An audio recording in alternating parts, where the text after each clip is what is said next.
जब एक बच्चा जवाहर नवोदय विद्यालय या सैनिक स्कूल या किसी भी कम्पिटिटिव एग्जाम की तैयारी करना शुरू करता है तो उसकी लाइफ में बहुत सारी रुकावटें आती हैं। उनमें रुकावटें तो कई सारी हैं कि भाई वो तैयारी कैसे शुरू करेगा, कैसी क्लासेस लेगा। लेकिन एक बहुत बड़ा क्वेश्चन आता है कि भाई वो टाइम कैसे मैनेज करेगा। यानी स्कूल में अगर अभी जो बच्चे अप्रैल में एडमिशन ले चुके हैं क्लास 8 में, उनके लिए एक सबसे बड़ी चुनौती ये आती है कि वो अपने स्कूल का काम देखें या जवाहर नवोदय विद्यालय की तैयारी करें। बहुत से यूट्यूब चैनल्स हैं, बहुत से जानकार लोग हैं, बहुत से टीचर्स हैं, वो ये बताते हैं भैया इसके लिए एक परफेक्ट टाइम टेबल रखो। अब ये टाइम टेबल कैसे बनेगा? यानी टाइम टेबल हम पहले स्कूल जाएं, ठीक है, स्कूल से 6 से 7 घंटा का टाइम स्कूल में बिताएं। खेलना भी जरूरी है, 1 से 2 घंटे खेलेंगे भी, फिर आएंगे कोचिंग वगैरह भी जाएंगे, 1 से 1.5 घंटे कोचिंग के टाइम का। उसके बाद सेल्फ स्टडी यानी कि जो होमवर्क वगैरह स्कूल का मिला होगा वो। तो अगर हम सीधी सी चीज देखें तो भाई अगर 6 घंटे, ठीक है, 6 घंटे हम स्कूल के देख लें, स्कूल का 6 घंटा, ठीक, 2 घंटे मान लो हम कोचिंग के ले लेते हैं, आना जाना सब कुछ 2 घंटे हमारे कोचिंग के हो जाते हैं, क्योंकि भाई कोचिंग तो हर कोई करता है, ठीक है। तो कोचिंग के हमारे 2 घंटे हो गए। उसके बाद अगर हम मान लेते हैं कि हम 2 घंटे खेलते भी हैं, ठीक है, गेम्स हमारे हो गए 2 घंटे के, और हम 2 घंटे के ही अपनी सेल्फ स्टडी भी ले लें, यानी होमवर्क वगैरह भी ले लें, सेल्फ स्टडी, ठीक है। अब इन सभी चीजों में देखो तो कितने घंटे हो गए, 6 4 10 2 12, यानी कि आपके 12 घंटे तो आपके इसी में हो गए। अब 12 घंटे अगर इसी में बीत गए तो सोचो कि हम एक्स्ट्रा टाइम कहां से लाएंगे। भाई 24 घंटे ही हमको ऊपर वाले ने दिए हैं, और शायद सबको 24 घंटे ही मिले हैं, ठीक है, इससे ज्यादा किसी को नहीं मिला। लेकिन अब इसमें 12 घंटे तो हमारे ये निकल गए, बचे हैं 12 घंटे। अब उन 12 घंटों में मान लेते हैं कि हम 7 से 8 घंटे सोते हैं, ठीक है, 8 घंटे हमारे सोने के हो गए, जिसमें से दिन के 3-4 घंटे हमारे खाने के, नहाने के, या जो भी हमारे डेली रूटीन वर्क है वो हो गए, ठीक है। तो कहने का मतलब तो ये हमारे 24 घंटे तो हमारे पूरे के पूरे हो गए। अब बात आती है कि हम जवाहर नवोदय विद्यालय या फिर सैनिक स्कूल की तैयारी या जिस भी कंपटीशन की तैयारी कर रहे हैं, हम उसके लिए एक्स्ट्रा टाइम कहाँ से लाएंगे। अगर हमको टाइम टेबल बनाने को भी कहा जाए तो हमने सेल्फ स्टडी के लिए केवल 2 ही घंटा ले रखा है।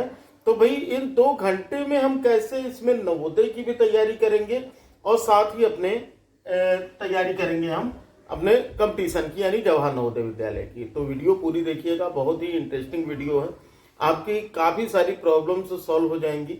मैं हूं श्रवण शर्मा, आप देख रहे हो एसटी कॉन्सेप्ट। अगर आप चैनल पे पहली बार आए हो तो चैनल को सब्सक्राइब कर बेल आइकन को प्रेस कर लीजिएगा, और अगर अभी तक आपने वीडियो को लाइक नहीं किया तो वीडियो को लाइक कर दीजिएगा, क्योंकि आप लाइक करते हो तो मुझे थोड़ा सा मोटिवेशन मिलता है, ठीक है। ज्यादा लाइक करोगे तो ज्यादा मोटिवेशन मिलेगा। तो चलो फिर आज की वीडियो बहुत ही इंटरेस्टिंग है, हम लोग बात करते हैं कि किस तरह से हम तैयारी करें। एक चीज, जब मैं स्टूडेंट था तो शायद मेरे साथ भी यही सारी प्रॉब्लम थी कि भाई टाइम मैनेज नहीं होता था। आप स्कूल जाते हो, एक नॉर्मल से स्टूडेंट में क्या होता है, जैसे अगर आपकी स्कूल की जो टाइमिंग है, आप स्कूल की टाइमिंग अभी मान लेते हैं गर्मियों के दिन है, तो आपकी जो स्कूल की टाइमिंग होगी वो 8 बजे से स्कूल होंगे, यानी आप सुबह के 6 बजे से ही तैयार होना शुरू कर देते हो, ठीक है। मैं ये नहीं कहता हूँ कि भाई सुबह सो उठ के पढ़ लो, सुबह सो उठ के पढ़ोगे तो भाई आपकी नींद कैसे पूरी होगी, मतलब नींद पूरा होना और खेलना भी, काफी सारे गार्जियन होते हैं जो बच्चों को कम सोने देते हैं, थोड़ा कम खेलने देते हैं, जबकि उन गार्जियन से मैं कहना चाहूंगा कि बच्चों पर इतना ज्यादा प्रेशर ना बनाएं, ठीक है, क्योंकि बच्चे आज के समझदार हैं। अगर आप उनसे बात करेंगे उनके कैरियर से रिलेटेड, उनकी पढ़ाई से रिलेटेड, तो डेफिनेटली वो समझेंगे, ठीक है। अपनी इतनी ज्यादा अपनी मजबूरियां भी ना बता दें बच्चों को कि बच्चा भी प्रेशर में आ जाए कि भाई मेरे गार्जियन इतने ज्यादा परेशान है, और इतना ज्यादा मतलब अपने को अमीर भी ना दिखा दें कि भैया मेरे पापा तो मेरे लिए कुछ भी कर सकते हैं, पढ़ूं या ना पढ़ूं, तो वो बच्चे भी नहीं पढ़ेंगे। तो थोड़ा सा बीच का सामंजस्य बना कर रखिएगा, ठीक है। बच्चे भी अपने फादर के प्रॉब्लम्स को समझें, लेकिन उतना भी ज्यादा नहीं कि उनकी पढ़ाई को अफेक्ट कर दे।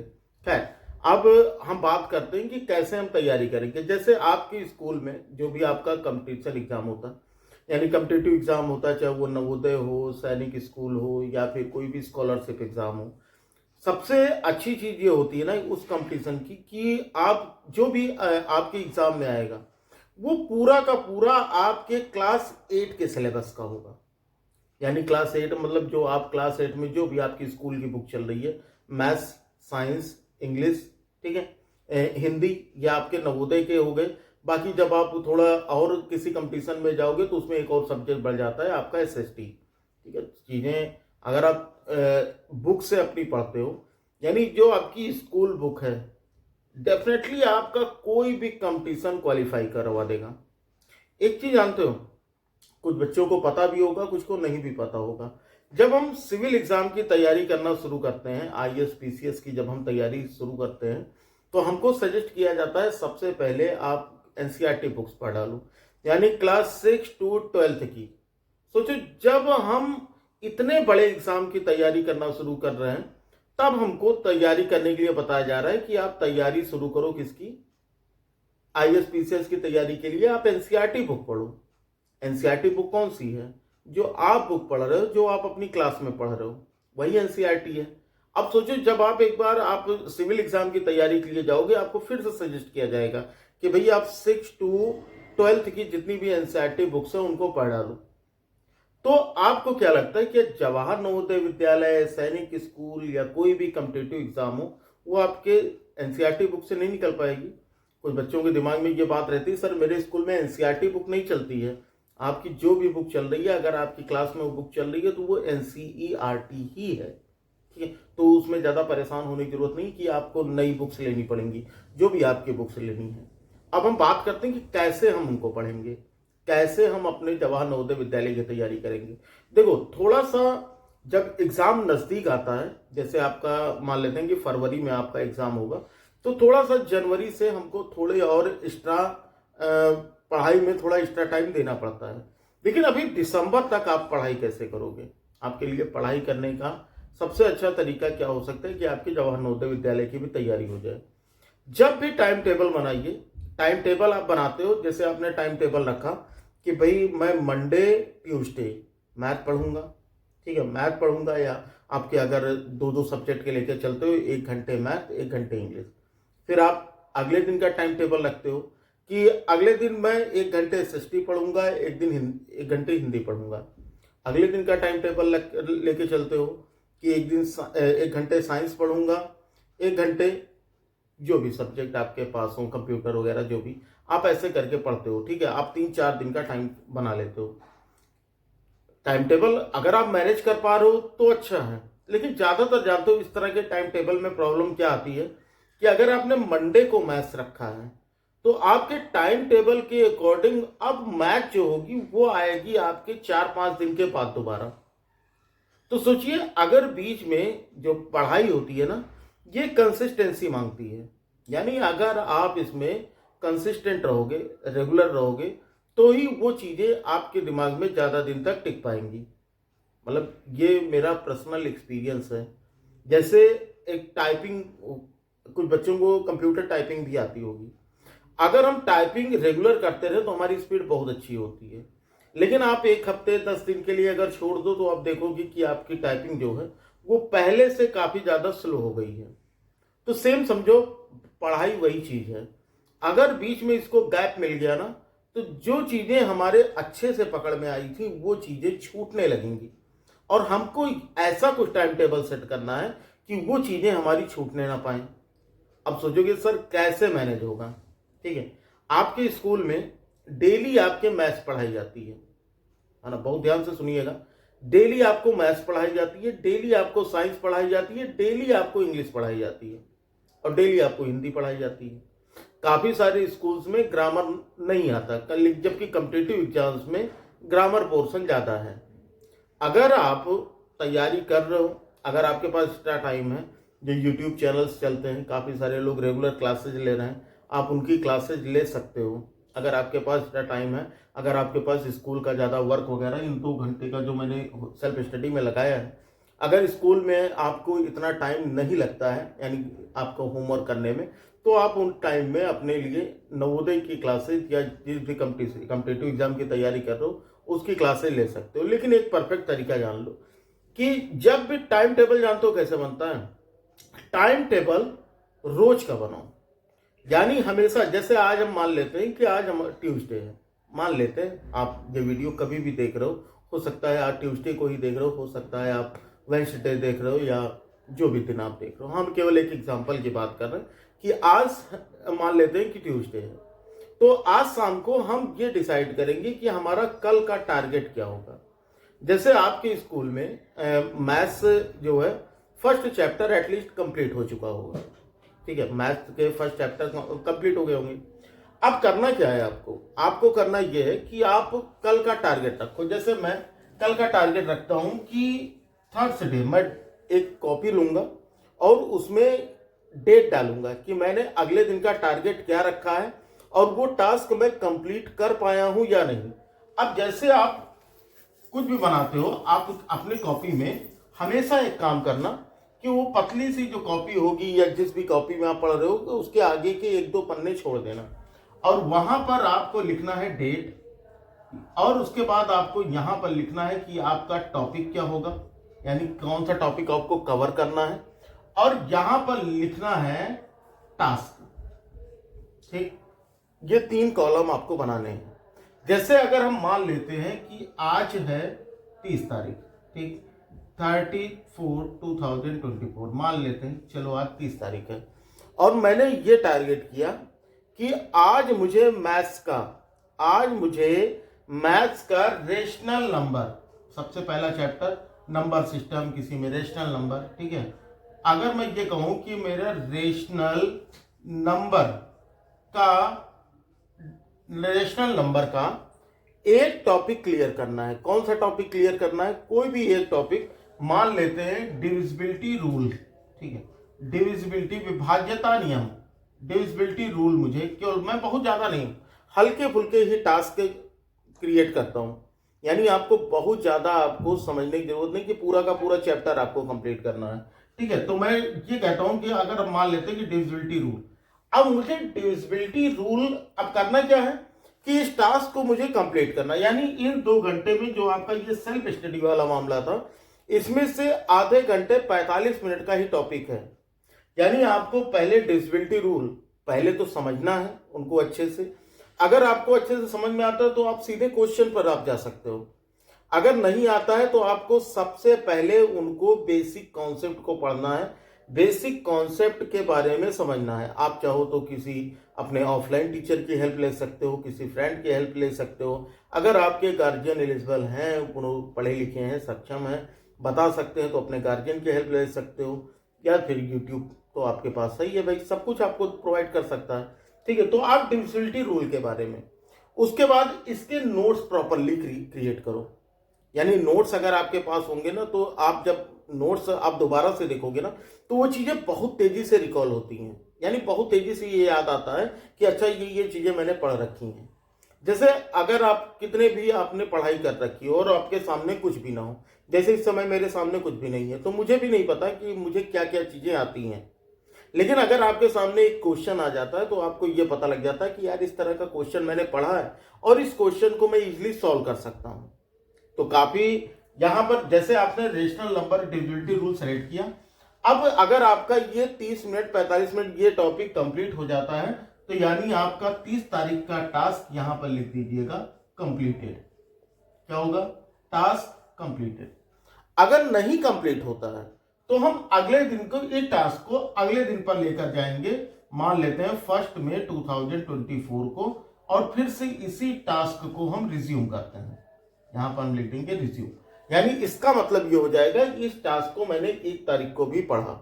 अब तो डेफिनेटली अगर यहां पर आपका नहीं क्लियर हुआ तो यहां पर आपका क्लियर हो जाएगा, और जब ये टास्क कंप्लीट हो जाए, आपके सारे कॉन्सेप्ट क्लियर हो जाए, तो यहां पर टास्क हो जाएगा आपका कंप्लीटेड। अगर हम मान लेते हैं यहां पर नहीं कंप्लीट हुआ तो हम यहां पर इनकम्प्लीट लिख देंगे, अगर मान लेते हैं, और जिस दिन कंप्लीट होगा उस दिन हम लिख देंगे भाई कंप्लीट है, ठीक है। अगले दिन का, अब अगले दिन का टास्क ये रहेगा कि आप इसके क्वेश्चन सॉल्व कर लोगे। ठीक है, तो यानी आपका एक टॉपिक ये क्लियर हो जाएगा। कहने का मतलब मैं केवल आपको एग्जांपल दे रहा हूं, आप यहां पर अपने टास्क में कोई भी सब्जेक्ट ले सकते हो। जैसे अगर मान लेते हैं कि मुझे ग्रामर का, इंग्लिश ग्रामर में मुझे नाउन लेना है, जैसे हम 2 तारीख का लेते हैं कि 2 मई 2024 को, और ग्रामर का जो एक टॉपिक होगा आप आराम से 30 मिनट 45 मिनट में आप आराम से पढ़ के कंप्लीट कर सकते हो। ठीक है, तो यहां पर मैंने इंग्लिश का एक टॉपिक लिया नाउन। अगर हम ये मेरे आधे घंटे 1 घंटे उस दिन में कंप्लीट हो जाते हैं तो हमारा टास्क हो जाएगा कंप्लीटेड। अब यहां पर जब आप कभी भी इन चीजों को आप देखोगे, जब आपकी तैयारी, ये आप केवल यूज कर लो कितने दिनों के लिए, 90 दिनों के लिए। यानी ये जो टास्क होगा ये कंप्लीट होगा कितने दिनों में, 90 दिनों में, 90 डेज का ये टास्क होगा। यानी आपका मई चल रहा है, मई जून जुलाई, यानी जब तक आपका जुलाई एंड होगा ना, आप एक बार पूरी की पूरी जिस भी कंपटीशन की तैयारी कर रहे हो, चाहे वो नवोदय हो, सैनिक स्कूल हो, या कोई भी स्कॉलरशिप एग्जाम हो, आप देखोगे 3 महीने में आपका सिलेबस कंप्लीट हो जाएगा। उसके बाद आप कुछ 1-2 प्रीवियस ईयर पेपर्स लगाओगे। अब प्रीवियस ईयर पेपर लगाने पर आपको ये पता लगेगा यार कुछ चीजें आप कर पा रहे हो, कुछ चीजें आप नहीं कर पा रहे हो। अब जो चीजें नहीं कर पा रहे हो, फिर से अगले 30 दिन का फिर टास्क, यानी जिन चीजों में आपको प्रॉब्लम हो रही है उन पर फिर से हम टास्क अप्लाई कर रहे हैं। और ये जो हमारा टाइम टेबल होगा ये डेली बेस का होगा। यानी ये नहीं कि आपको संडे को आपको मैथ्स ही पढ़नी है, मंडे को आपको इंग्लिश ही पढ़ना है, ट्यूसडे को आपको हिंदी भी पढ़ना है, नहीं। यहां पर दिमाग ये होता है कि बहुत ही अच्छा कॉन्सेप्ट होता है ये, कि आपकी पढ़ाई को बोरिंग नहीं बनाता। आपने टाइम टेबल सेट कर लिया कि भैया संडे मंडे मुझे मैथ पढ़ना है। अब संडे को मेरा मैथ पढ़ने का मन नहीं, थोड़ी तबीयत खराब है, बैठने के लायक नहीं हूं, कोई ऐसा सब्जेक्ट होता कि लेट के पढ़ पाऊं तो भाई अच्छा होता। तो यहां पर जैसे ही आप मैथ्स, आपके जो टाइम टेबल आपने बनाया उसमें आपके लिए मैथ्स जो है आपके लिए एक बर्डन बन जाएगा कि भैया पढ़ना ही पढ़ना है। लेकिन इस टाइम टेबल में आपका जो मन है आप वो पढ़ो। यानी आपको जरूरी नहीं कि आपको मैथ ही पढ़नी, आपको इंग्लिश ही पढ़नी, आपको साइंस ही पढ़ना, आपको हिंदी ही पढ़ना, नहीं, ऐसा कुछ नहीं। आपको क्या पढ़ना है, आपका जो मन है वो पढ़ना है। सोचो कितना बढ़िया है। कोशिश ये करो जो स्कूल में पढ़ाया जाए उसी टॉपिक को आप घर आके क्लियर कर लो। इसको आपके 2 बेनिफिट होंगे। एक तो आपके स्कूल के मार्क्स अच्छे आएंगे, जो भी आपके टेस्ट होंगे, एग्जाम्स होंगे, यानी जो आपका एकेडमिक सेशन है वो आपका बड़ा मस्त हो जाएगा। साथ में आपका कंपटीशन की जो प्रिपरेशन है वो भी बहुत ही जबरदस्त हो जाएगी। तो सभी लोग देखिएगा, इसको एक बार फॉलो करके देखिएगा। अगर फिर भी कोई प्रॉब्लम आती है तो कमेंट बॉक्स में बताइएगा, और ये प्लान लगा कैसा ये कमेंट बॉक्स में जरूर बताइएगा, है ना। और अगर आप जिस भी एग्जाम में जाना चाहते हो, जैसे अगर आप नवोदय में जाना चाहते हो तो सभी लोग लिख देना, sir I want to go in, ठीक, आई विल बी नवोदयन। सभी लोग लिख देना। अगर आप नवोदय में पढ़ना चाहते हो तो सभी लोग लिख देना कि sir I will be a Navodayan. अगर आप सैनिक स्कूल में जाना चाहते हो, ठीक है, यानी जिस भी एग्जाम के बारे में, अगर आप किसी भी स्कॉलरशिप एग्जाम की तैयारी कर रहे हो, तो जो भी हो आप सभी लोग कमेंट बॉक्स में जरूर बताइएगा। वीडियो कैसी लगी ये भी बताइएगा। वीडियो अच्छी लगी होगी तो लाइक कर दीजिएगा। अपने किसी एक फ्रेंड को जो भी जवाहर नवोदय विद्यालय या सैनिक स्कूल की तैयारी करना चाहता हो उसको वीडियो शेयर कर दीजिएगा। साथ में चैनल को सब्सक्राइब कर बेल आइकन को प्रेस कर लीजिएगा। और अपना ही दूसरा चैनल है पढ़ लिया, जानकारी है आपको, अगर नहीं जानकारी है तो लिख दे रहा हूँ स्पेलिंग यहाँ पर। और ये अपना चैनल है पढ़ लिया, तो पढ़ लिया पर आप जाओगे तो आपको यहाँ पर काफ़ी सारी चीज़ें, एकेडमिक के एग्जाम से रिलेटेड चीज़ें आपको मिलेंगी। साथ ही जितने भी गवर्नमेंट योजनाएं आती हैं, ठीक है, जिससे आपको कुछ फ़ायदे मिल सकते हैं, उन सभी चीज़ों के बारे में यहाँ पर बताया जाता है। तो जाकर के इसको भी सब्सक्राइब कर लीजिएगा। वैसे भी सब्सक्राइब करने का कोई पैसा वगैरह नहीं लगता, ठीक है। चलो फिर बच्चा लोग पढ़ते रहो। मिलते हैं फिर अगली क्लास में। काफ़ी सारे बच्चे पूछ रहे हैं सर क्लास कब शुरू होगी, थोड़ा सा फ्री हो लो। मैंने कहा था कि अभी आपके पास थोड़ा सा बोझ है, ठीक है, आपने अभी स्कूल में एडमिशन लिए हो, नई बुक्स लाए हो, धीरे धीरे चीज़ों को समझो, उसके बाद आपकी क्लासेस बहुत ही जल्द आपकी क्लासेस शुरू हो जाएंगी, ठीक है। चलो फिर पढ़ते रहो। मिलते हैं फिर अगली क्लास में। तब तक के लिए जय हिंद, वंदे मातरम, जय श्री राम, राधे राधे।